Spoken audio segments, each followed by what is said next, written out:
राजस्थान विधानसभा चुनाव में राष्ट्रीय लोकतांत्रिक पार्टी ने बाड़मेर जिले की 7 विधानसभा पर अपने प्रत्याशी उतारे थे और उसके बाद आज प्रेस कॉन्फ्रेंस कर कहा कि बाड़मेर विधानसभा से हमने जोगाराम डूडी को प्रत्याशी उतारा था, लेकिन अब जो हमें अपना फॉर्म जो है वो वापस ले रहे हैं और निर्दलीय प्रत्याशी प्रियंका चौधरी को जो है अपना समर्थन दे रहे हैं। लेकिन उसी बीच राष्ट्रीय लोकतांत्रिक पार्टी के प्रत्याशी जोगाराम डूडी ने जो है फेसबुक पेज पर लिखा कि बाड़मेर विधानसभा में मैं राष्ट्रीय लोकतांत्रिक पार्टी का प्रत्याशी मैं जोगाराम डूडी मजबूती के साथ चुनाव लड़ रहा हूं। जो सोशल मीडिया के ऊपर अफवाह फैला रहे हैं उनसे आप सावधान रहें। हर व्यक्ति अपने अपने स्वार्थ के लिए कई तरह की बातें करेंगे, उसके अंदर आप ध्यान ना दें, आप मेरा साथ दें, सहयोग दें।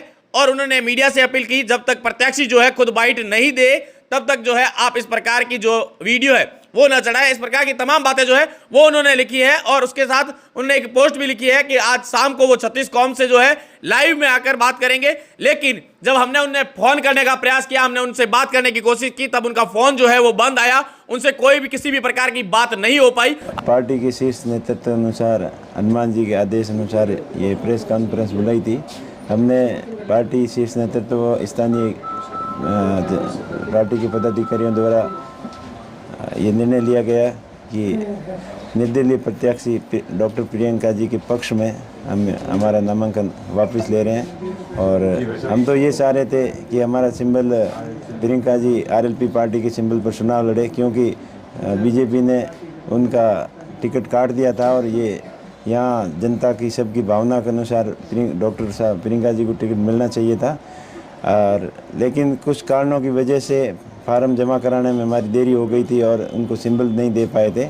इस वजह से हमने डिसाइड किया कि डॉक्टर प्रियंका जी के समर्थन में जो हमारा नामांकन हुआ है उसको वापस लेते हैं। और पार्टी आरएलपी और एएसपी आज़ाद समाज पार्टी दोनों के पार्टियों के पदाधिकारी और पार्टी शीर्ष नेतृत्व डॉक्टर प्रियंका जी के समर्थन में फार्म वापस ले रहे हैं और पूरे पार्टी कार्यकर्ता दिन रात एक करके उनके साथ में लगकर डॉक्टर प्रियंका जी की मदद करेंगे, क्योंकि डॉक्टर प्रियंका जी के परिवार का बाड़मेर के ऊपर बड़ा एहसान है। रामदान जी का जो शिक्षा के प्रति अलग जगह और 36 कौम के लोगों को जागरूक किया। जो बाड़मेर जिला पिछड़े जिलों की श्रेणी में आता था उसको अगले जिलों की श्रेणी में लाने के लिए शिक्षा के क्षेत्र में जो अलग जगह और समाज को आगे बढ़ाने में हमेशा उनके परिवार का योगदान रहा।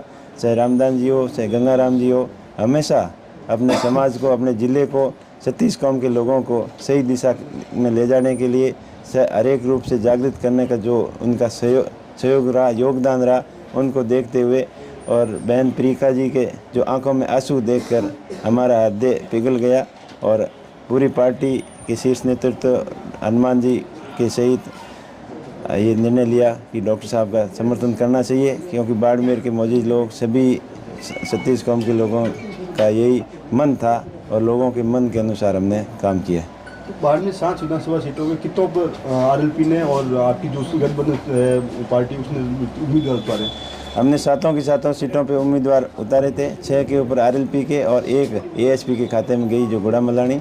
और यहाँ से हमारा तो शुरू से ही मन था कि डॉक्टर साहब हमारी सिंबल पे चुनाव लड़ ले, लेकिन सिंबल देने में और कुछ बीजेपी पार्टी ने उनको धोखे में रखा कि आपको सिंबल दे रहे हैं और लास्ट में एंड वक्त पे उनका सिंबल काट के उनको तैयार ही नहीं होने दिया। उनको टाइम ही नहीं मिला कि वो फार्म भर के आरएलपी का सिंबल लेके जमा कराए।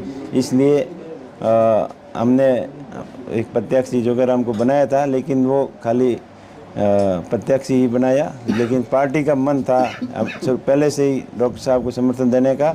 और अभी हम सब ने निर्णय लिया है कि डॉक्टर प्रियंका जी के साथ में आरएलपी और एएसपी की पूरी टीम लगकर उनका समर्थन करेगी।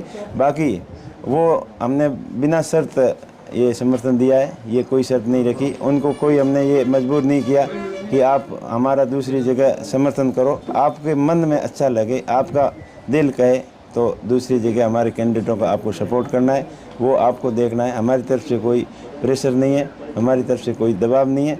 हमने तो जन भावनाओं को देखते हुए उनका समर्थन किया है। शिव से जो कांग्रेस के जिला अध्यक्ष है वो भी आपके संपर्क में थे, वो भी सुप्रीमो आपके सुप्रीमो से मुलाकात भी की थी, वो बात बैठी नहीं, क्या पता उन्होंने दिल्ली वापस? देखिए वो भी 15-20 सालों से संघर्ष कर रहे हैं, कांग्रेस के लंबे समय से जिला अध्यक्ष रहे हैं अब आदमी हर एक अपने अपने हिसाब से प्रयास तो करता ही है, लेकिन पहले तो आए थे, उन्होंने मन बनाया था, लेकिन बाद में उनका तालमेल बैठा नहीं कोई कारणों की वजह से।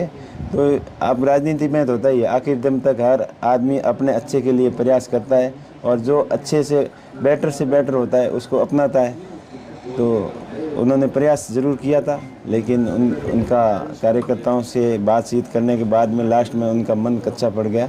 तो उतने में हमारे पास मजबूत पूर्व एमएलए जालम सिंह जी आ गए, तो हमने उनको प्रत्याशी बना दिया।